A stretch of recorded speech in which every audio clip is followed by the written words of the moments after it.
Good morning, NFA. It's May 6th and it's an A day. The Upward Bound After School program is canceled this week.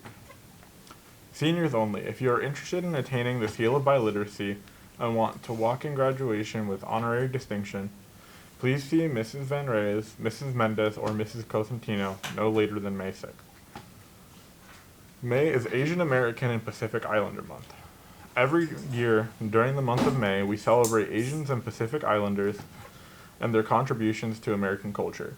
This month was specifically chosen to commemorate the arrival of the first Japanese immigrants to the United States on May 7, 1843, and the completion of the Transcontinental Railroad, which was built mostly by Chinese immigrants, on May 10, 1869. May 13th will be the last Friday for the cosmetology clinic. If you are interested in NFA cheerleading for the fall season, spring clinics will start soon.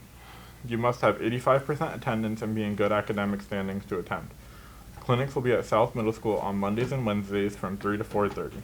If you have any questions, please reach out to a current NFA cheerleader or email cwilliams@necsd.net. If you would like extra help in Spanish, please consider signing up for the Empire program. Ms. Pimentel is tutoring all levels on Tuesdays and Thursdays in room 145 from 2:20 to 3:50. I see you're really good at math problems. I like to work on challenging equations. I'd like to capitalize on your math skills. Okay, sure. I got a new superpower. What are they? Super speed. Try to hit me. See? Wow, you're super elusive.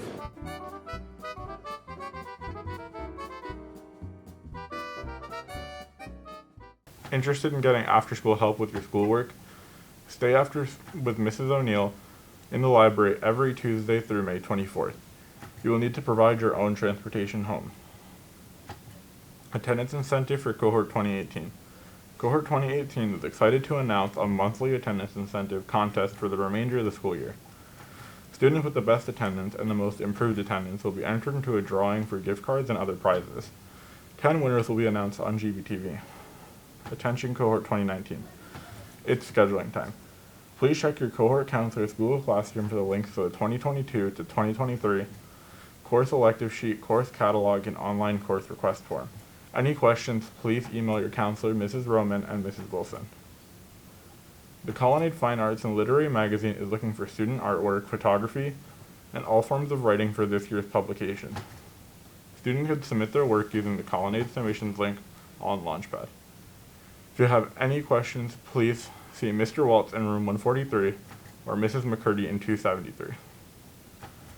The induction ceremony for the Foreign Language Honor Society will be held May 12, 2022 at 6 p.m. in the NFA Main Auditorium. Welcome to the Career and Technical Education Department at Newburgh Free Academy. While students in most other districts have to travel from their school building to a BOCES center and back during the day, our students have access to these programs without leaving the building. From automotive technology to video production to nursing to criminal justice and everything in between, the Career and Technical Education Department has something for you. Each program has a sequence of classes from the beginner level meant to introduce the program to advanced levels for those who wish to follow the program throughout their high school career.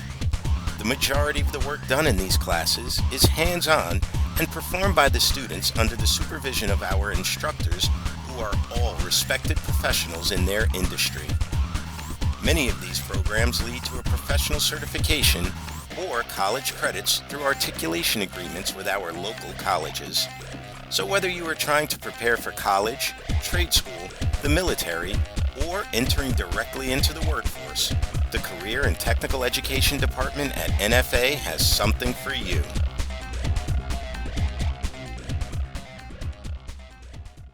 The NFA Main Spring Concert 2 will be held on Wednesday, May 11, 2022 at 7 p.m. in the auditorium. Each student performer is allowed 2 tickets for audience, guest members. Please see a music teacher if you have any questions. Thank you. The health office will begin scoliosis screenings in May 2022 for 9th grade boys. and have a great day, NFA.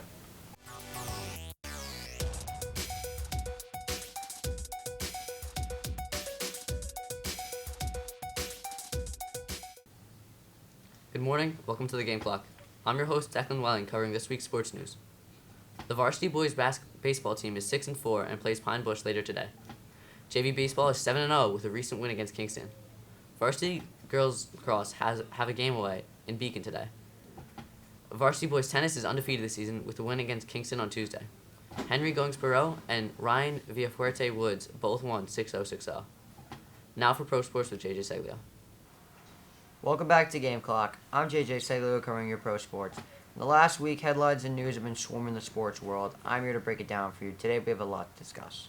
Starting out with the obvious, the 2022 NFL Draft. Draft day started on Thursday, April 20th through Saturday, April 30th. Due to them being the worst team in the league once again, Jacksonville received the number 1 pick. The top 10 picks are as follows. Trayvon Walker to the Jaguars, Aiden Hutchinson to the Lions, Derek Stingley Jr. to the Texans, Ahmad Gardner, a.k.a. Sauce Gardner, to the Jets, Kayvon Thibodeau to the Giants, Ika Makumbu to the Panthers, Evan Neal to the Giants, Drake London to the Falcons, surprisingly, Charles Cross to the Seahawks, Garrett Wilson to the Jets. Other notable selections were Kyle Hamilton to the Ravens at 14, Kenny Pickett to the Steelers at 20, Jermaine Johnson to the Jets after the Jets traded up, Malik Willis to the Titans at 86, Trent McDuffie at 21, and George Karlaftis at 30 to the Chiefs. Jameson Williams at pick 12 to the Lions. Chris Olave at pick 11 to the Saints. And pick 83, Nakobe Dean to the Eagles. And Breece Hall to the Jets in the second round. Also in trade news, Hollywood Brown to the Cardinals and A.J. Brown to the Eagles. Now that that is over, let's move on to the NBA playoffs. The second round started yesterday, which means 8 teams met the tragic fate of elimination last week. Pelicans, Hawks, Jazz, Raptors, Nuggets, Bulls, Timberwolves, and Nets were eliminated. But I'll talk about the Nets for a minute. You guys are trash. You have all this talent, all these stars, and one of the best playoff players in history in Kevin Durant and Kyrie Irving, but you can't even win a game. Pathetic, just like Ben Simmons. In round 2, the Heat play the Sixers, the Grizzlies play the Warriors, the Bucks play the Celtics, the Suns play the Mavericks.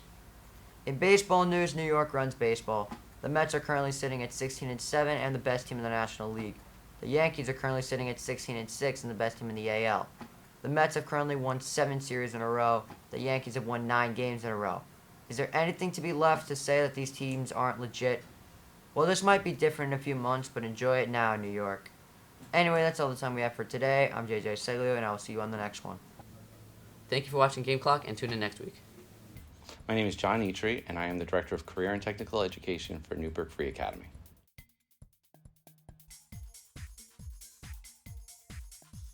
I do consider teaching literacy a major part of our Career and Technical Education department.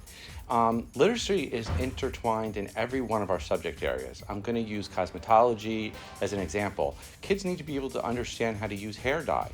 They do chemistry, they do reading, they have to have good customer service skills, they have to have good math skills. Same as when they're working in an auto mechanics garage. They would also learn how to drain a brake line using algebraic equation. So they again reinforce what is being taught in our core classes. So literacy is extremely important.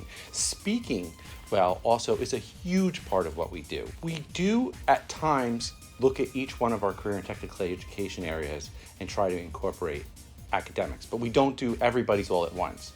What we do is we look at, say, video programming, and we begin to teach kids more about mathematics within that. So we take some time, we really focus on the curriculum, we work with industry leaders if we can bring them in, and we ask them how can we integrate literacy and writing skills and math skills into our curriculum.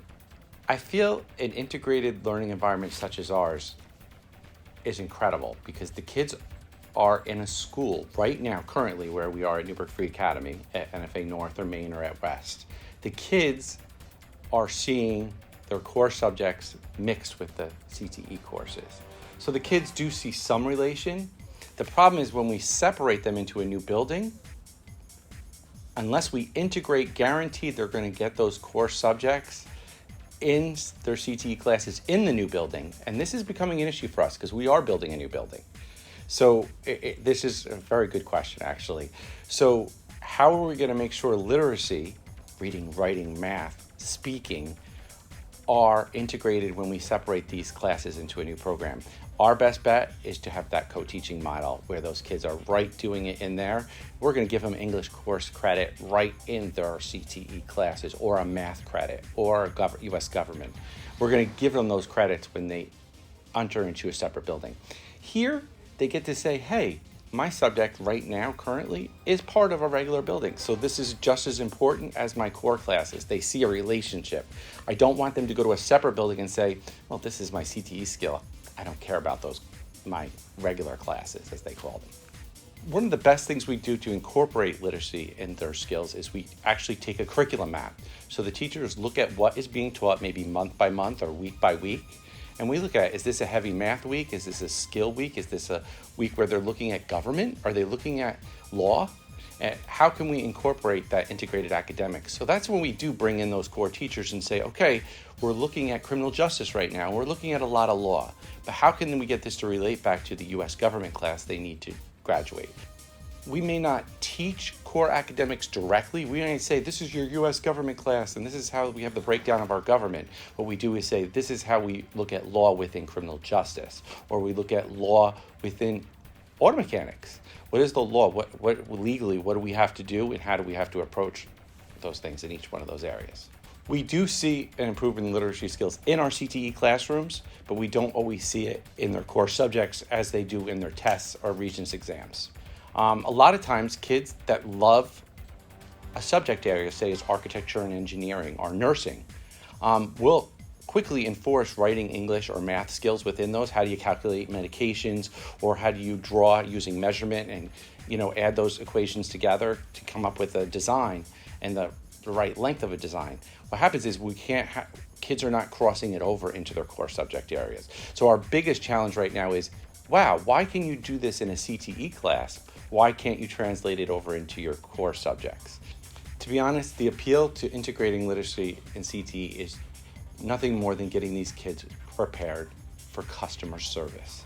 They need to understand what they're doing. So when a customer comes up to you and asks, why did you use the hair color that you used in the way you used it? Or how did you fix my brake line? Or how did you fix my transmission? They need to be able to communicate it, but it also relates back to their literacy skills. Can you explain why you did what you did? CTE courses have not always been seen as building literacy skills as they are now. People are seeing more now that we can really integrate these academics and it can benefit students.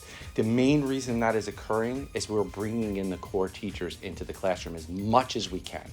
I believe a co-teacher would make our kids highly successful.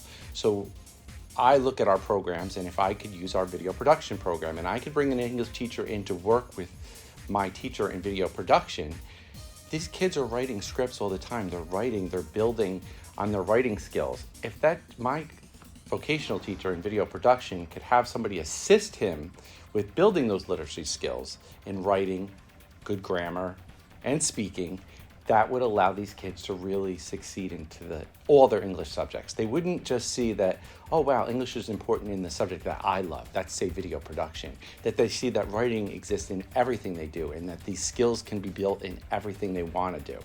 I do not feel what we're doing currently is enough around literacy for our CTE students to bring it back into the workforce.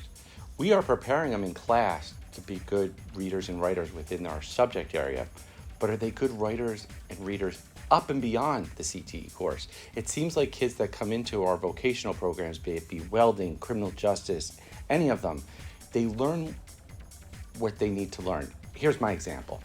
I entered into an auto body shop one day, and this was last year, prior to the COVID disaster. I saw a kid reading out of a manual that, I have to be honest with you, I couldn't understand. This kid was able to read it out loud, understand it, and explain it to another group of students, and then fix something on a car. It just happened. It was a snow day, and we were going to call an early dismissal.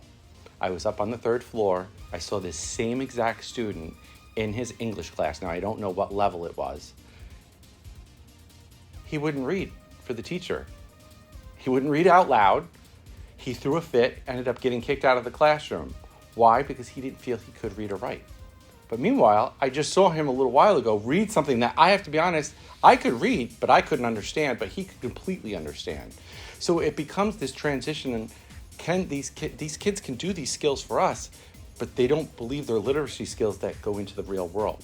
They think it's only in their subject area. We have to let them see that they're strong and they can do anything with the skills that they're building. So we have to look at, yes, literacy is important, but how are we going to teach them that they can use it in every single aspect of their lives?